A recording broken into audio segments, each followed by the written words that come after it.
Welcome back, friends. Welcome back to the homestead. This garden you can see just over my shoulder here 5 weeks ago was bare land. It was a blank canvas, there's nothing there, and I'm just amazed in 5 weeks how it's sprang to life with a few plantings that we put in. It was built out of necessity because we had too many plants, too many seedlings, too many tomato seedlings that we couldn't put elsewhere, and other bits and pieces, peppers and whatever. And so I built this and designed this garden, and I'm showing you now, just 5 weeks later, what it looks like. We'll do a little tour in a minute. Just before that, what I'll do is I'll just show you a few clips of us building it.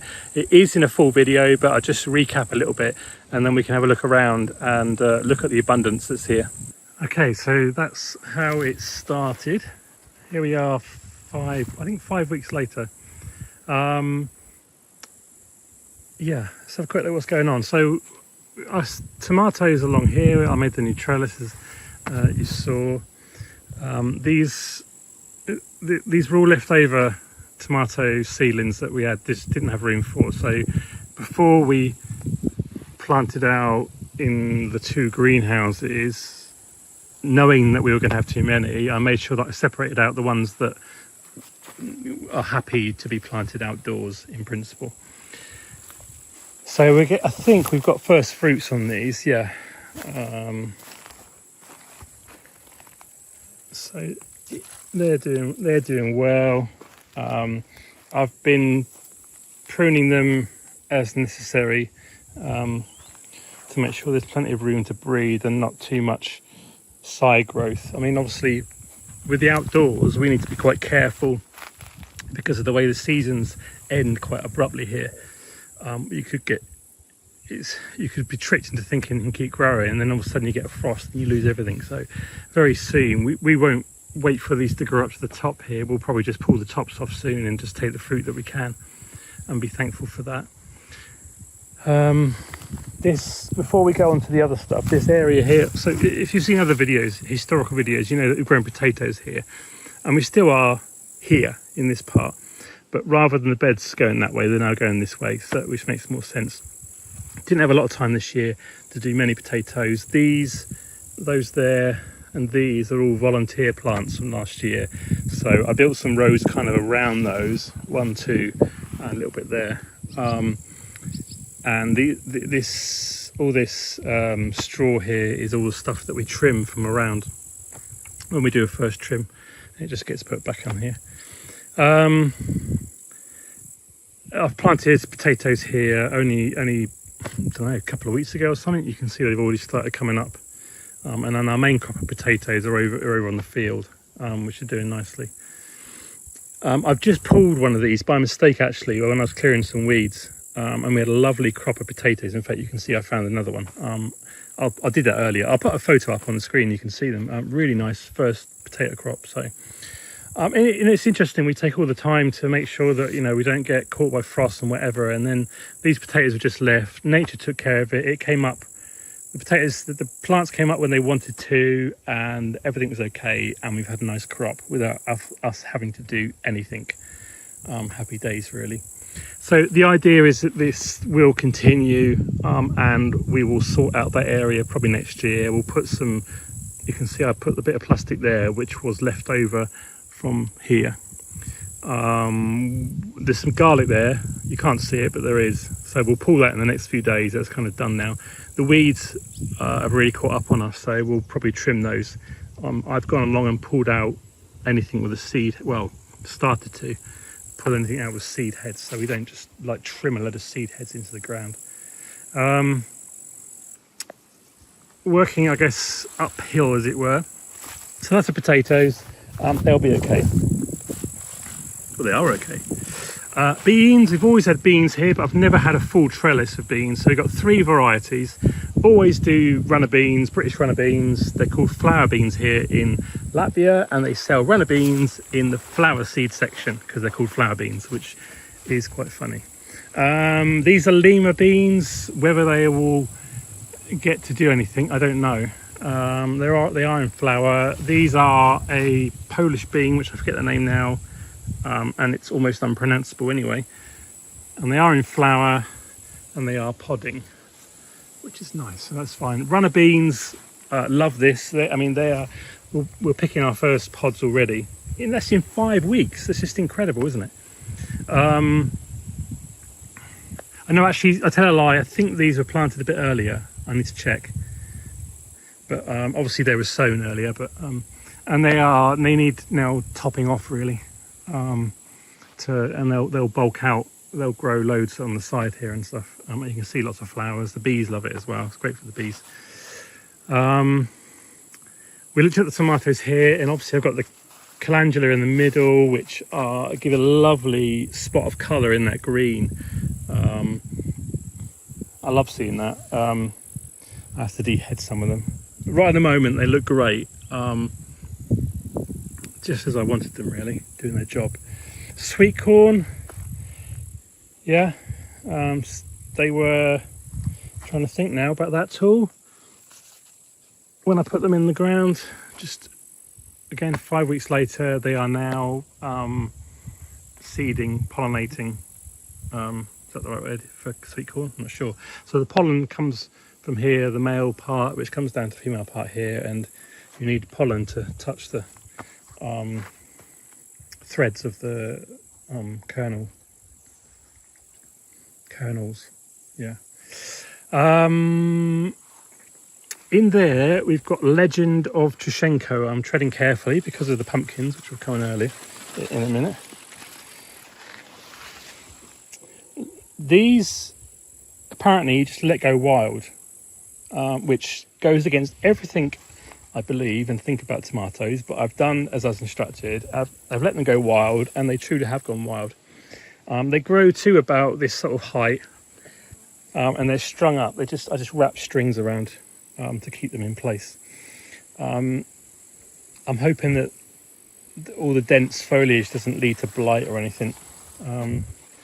So what I've done now is started pinching out the tops on all of these. So I don't know if you can see there.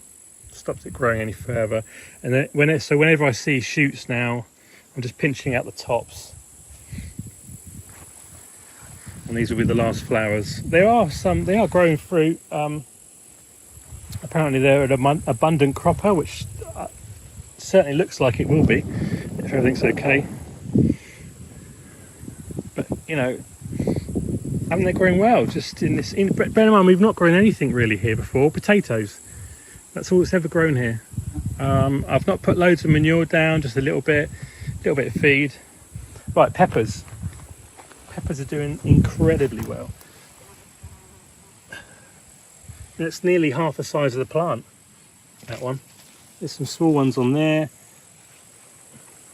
Where's these? These are Californian wonders. Look at these. The plant can barely stand up. And the question you have to ask, I think these are jalapenos, these ones. Or maybe not, no, they're not. A couple of these are jalapenos, I can't remember which are which. It begs the question, why do you put stuff in greenhouses if they grow that well outdoors?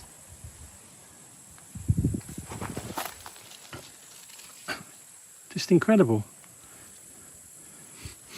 Whether they'll ripen outdoors to red, I don't know, but so that's that. I've got some bush tomatoes there. I don't know if there's any fruit on there. Oh yeah, there is down there. There'll be little cherry ones, but kind of uncontrollable growth. They obviously love something that's in the ground here.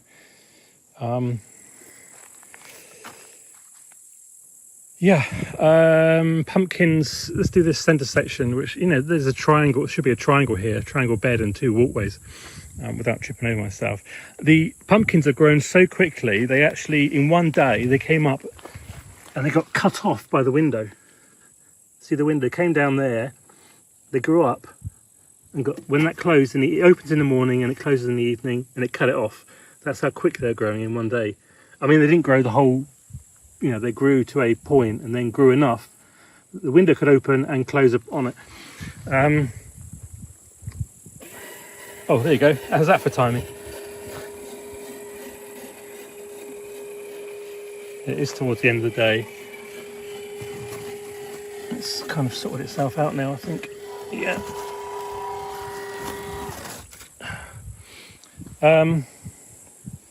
So we've got pumpkin. These are grey Crown Prince pumpkins, which I've tried to grow. I bought the seeds the first year we moved here from England. Tried to grow them every year, completely failed. Never grown them in this spot. Moving to the spot, put 3 seeds down, 3 plants came up, and they're just growing abundantly. There's so there's going to be one there, one down there on this plant, maybe one here. I'll probably cut the ends off at 2 because that's more than enough. Not have enough time otherwise. Careful where I tread.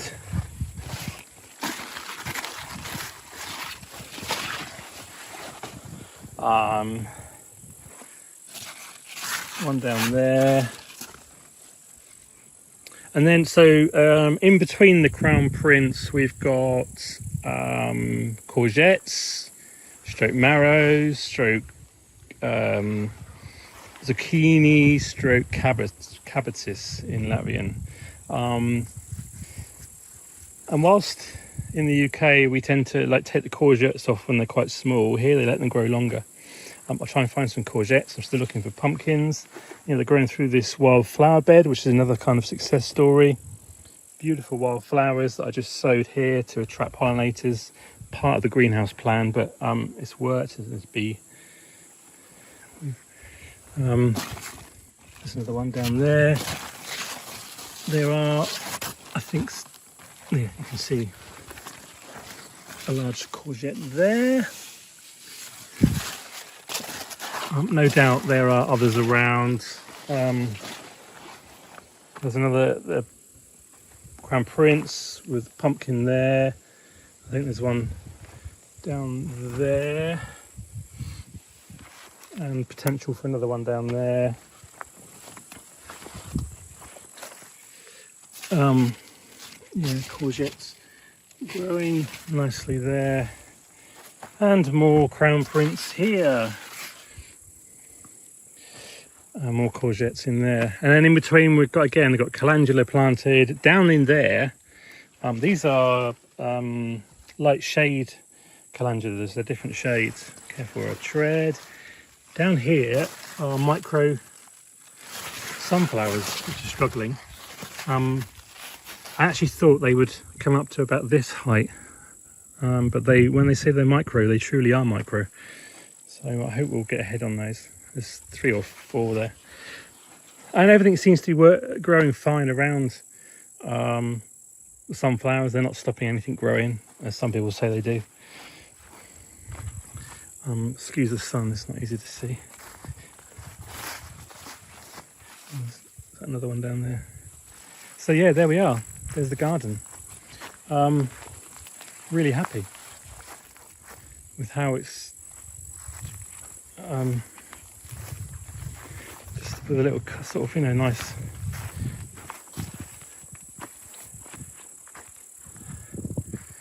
can't really ask for more, really. You kind of think, well, we've got that massive garden here on the side with various problems each year, and we grow everything here in this small space. If we can grow like this consistently every year, of course it doesn't always happen like this. Next year we could have a disaster or something. It's just that all the ducks were in a row, as it were, this year. So yeah, happy days. But there you are. There's what can happen if everything works out. Next year could be a different story. So I hope you enjoyed that update. If you've got any questions, do let me know in the comments below. Any tips, anything I've missed. I'm really happy to hear from you. Thanks for being a part of what we're doing. Give us a thumbs up if you enjoyed the video at any point, and do consider subscribing if you're not already subscribed. Thanks again. See you in another video very soon.